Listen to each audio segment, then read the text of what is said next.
की हाल चाल छे। बिहार के बाद अब यूपी में भी वैकेंसी आना शुरू हो गया है। अभी हाल ही में यूपी एसएससी के द्वारा पॉल्यूशन कंट्रोल बोर्ड में 115 पोस्ट पे वैकेंसी निकाली गई है, जिसका फॉर्म आप 2 अप्रैल से लेकर 22 अप्रैल तक भर सकते हैं। इस फॉर्म को भरने के लिए ज़्यादा नहीं, मात्र 25 रुपये देना होगा।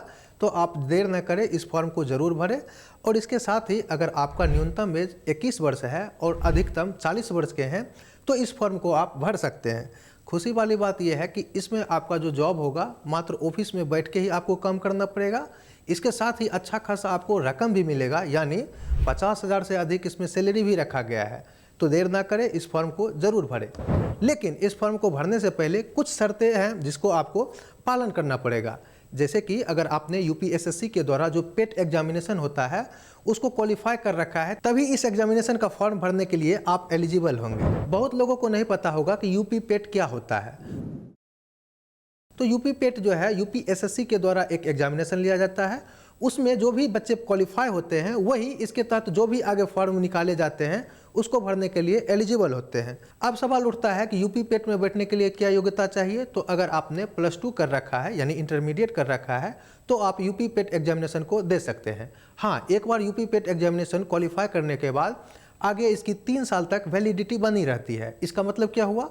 तो इसका मतलब साफ है कि अगर आपने एक बार यूपी पेट एग्जामिनेशन को क्वालिफाई कर लिया है तो अगले 3 वर्ष तक जो भी यूपीएसएससी के तहत वैकेंसियां आएगी उस फॉर्म को भरने के लिए आप एलिजिबल हो जाते हैं। थोड़ा और भी समझ लेते हैं कि यूपी पेट में आखिर क्या पूछा जाता है।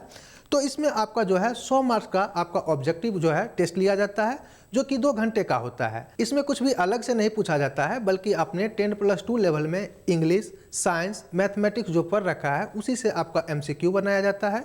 और इस एग्जामिनेशन में आप जितना अच्छा स्कोर करेंगे उसी के आधार पर जो भी आगे यूपीएसएससी के तहत फॉर्म निकाले जाते हैं उसमें आप बैठने के लिए एलिजिबल होते हैं। अब थोड़ा समझ लेते हैं यूपीएसएससी के द्वारा पॉल्यूशन कंट्रोल बोर्ड में जो वैकेंसियाँ आई है उसमें लगभग 6 से 7 जो है पदों पर वैकेंसी निकाली गई है।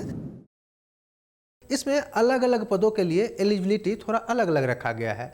यानी कुछ पदों पर आपके पास टेक्निकल की डिग्री होनी चाहिए, तो कुछ पदों के लिए आपके पास पोस्ट ग्रेजुएशन की डिग्री होनी चाहिए। इसका मतलब ये हुआ कि जिन्होंने पहले से पोस्ट ग्रेजुएशन कर रखा है तो उनके लिए जो है ये एक मौका है और वो जो है इस एग्जामिनेशन में बैठने के लिए एलिजिबल होते हैं।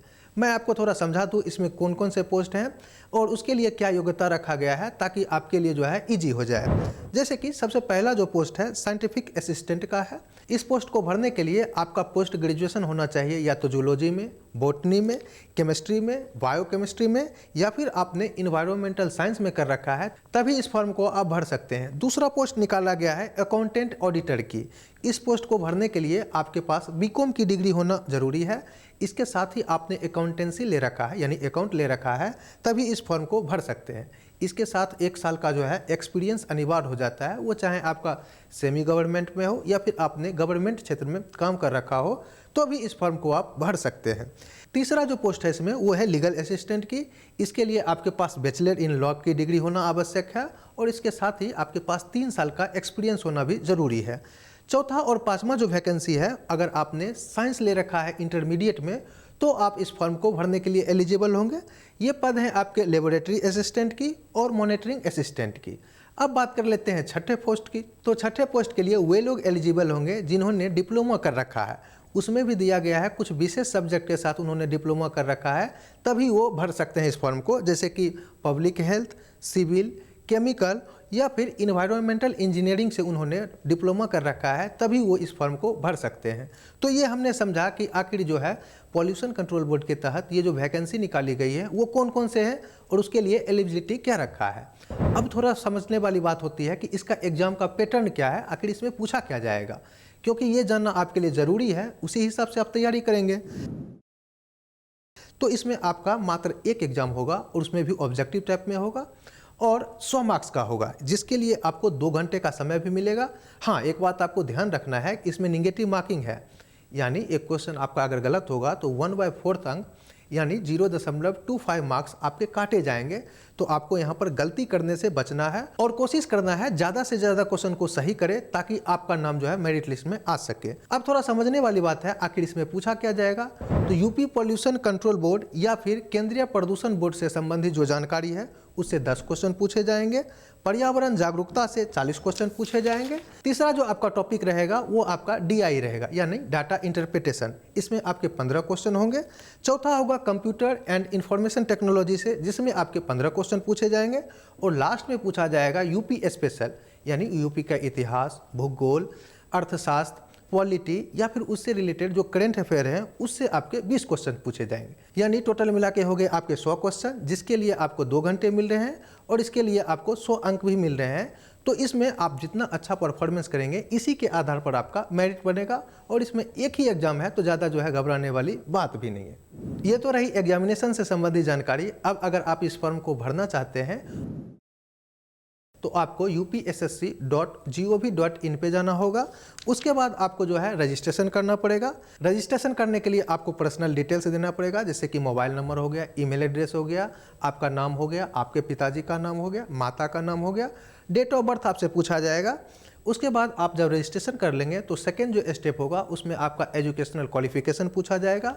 और इसी के साथ आपका जो भी पर्सनल डिटेल्स और भी हैं, जैसे आपके एड्रेस हो गए, वो चाहे रेसिडेंशियल हैं या फिर अभी आप जहां वर्तमान में रह रहे हैं, उससे रिलेटेड आपको जानकारी मांगा जाएगा। थर्ड स्टेप में आपको फोटो और सिग्नेचर को अपलोड करना होगा। उसके बाद चौथा स्टेप जो होगा उसमें एक डिक्लेरेशन का फॉर्म खुलेगा, उसमें आपको टिक करना है और लास्ट में आपको जाकर पेमेंट करना है। उसके बाद आपका फॉर्म फिलअप हो जाएगा। और लास्ट में आप ये कर सकते हैं कि जो आपने पेमेंट किया है उसके बाद जो एक डैशबोर्ड आएगा उससे आपने जो फॉर्म को भर रखा है उसको आप प्रिंट करके निकाल लें।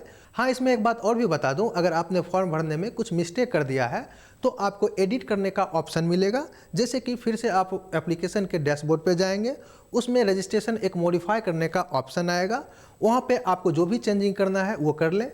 फिर जो है आपने जो मोबाइल नंबर दे रखा है वहाँ पे आपका OTP जाएगा और लास्ट में जो है फॉर्म को आप सबमिट कर ले। हो सकता है फॉर्म भरते समय आपसे कुछ गलतियां हो गई हो, तो इस प्रक्रिया के द्वारा आप उन गलतियों को सुधार सकते हैं। इसके लिए अलग से कोई फी नहीं लिया जाएगा। तो ये पूरी जानकारी थी UPSSC के तहत पॉल्यूशन कंट्रोल बोर्ड में जो वैकेंसी आई है 115 पोस्टों पे, उसके बारे में। अगर आपने फॉर्म को नहीं भरा है तो जल्द से जल्द इस फॉर्म को भरें और अपनी तैयारी में जुट जाएँ। और हाँ, अगर हमारी जानकारी आपको इन्फॉर्मेटिव लगा हो तो अपने दोस्तों को भी शेयर करें। इसके साथ ही लाइक और सब्सक्राइब करना ना भूलें। धन्यवाद।